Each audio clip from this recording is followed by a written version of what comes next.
पुण्यातील कोथरूड परिसरात तरुणाला बेदम मारहाण करण्यात आली। किरकोळ वादातून धारधार शस्त्राने तरुणाला मारहाण करण्यात आले। रिक्षा चालकाने साथीदारांना बोलावून ही मारहाण केली। या मारहाणीमध्ये तरुण हा गंभीर जखमी झालाय। मारहाण करणाऱ्या दोघांविरोधात गुन्हा दाखल करण्यात आला। रिक्षा चालकाने साथीदारांना बोलावून मारहाण केल्याचा प्रकार समोर आलाय। पुण्यातून पुन्हा एकदा एक धक्कादायक घटना गुन्हेगारी संदर्भातली घटना समोर आली आहे। पुण्यातील कोथरूड परिसरात तरुणाला बेदम मारहाण करण्यात आली। तर केवळ किरकोळ वादातून या धारधार शस्त्राने तरुणाला मारहाण करण्यात आले। रिक्षा चालकाने साथीदारांना बोलावून ही मारहाण केली। तर या मारहाणीमध्ये तरुण मात्र गंभीर जखमी आहे। उपचार सध्या सुरू आहेत। मारहाण करणाऱ्या दोघांविरोधात आता गुन्हा दाखल करण्यात आला।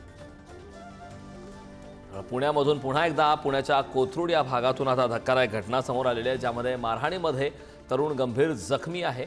मारहाण करणाऱ्या दोघांविरोधामध्ये आता गुन्हा दाखल करण्यात आलाय। पुण्यातील कोथरूड परिसरात तरुणाला बेदम अशी मारहाण या ठिकाणी करण्यात आले।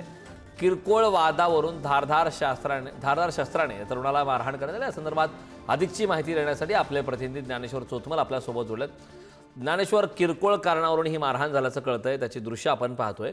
मारहाणीत तरुण गंभीर जखमी झाल्याचं कळतंय। काय अधिकची माहिती, या हल्ल्यामागचं नेमकं कारण काय?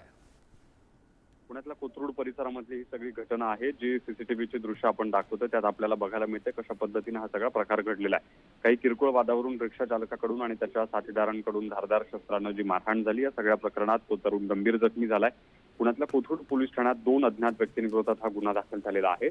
सातत्यानं शांत समजलं जाणारं कोथरूड पुन्हा अशा घटनांनी चर्चेत येते आणि सतत अशा पद्धतीच्या ज्या घटना आहेत त्या कोथरूड परिसरामध्ये आपल्याला बघायला मिळतात, ज्यात कोयत्यानं वार झाल्याच्या घटना असतील, गोळीबाराच्या घटना असतील किंवा किरकोळ कारणांवरून मारहाणीच्या घटना असतील। सतत कोथरूड परिसरातून अशा पद्धतीच्या बातम्या पुढे येत असताना हे सगळं थांबणार कधी, अशा पद्धतीचा सवाल जो आहे तो कोथरूडकरांकडून विचारला जातो।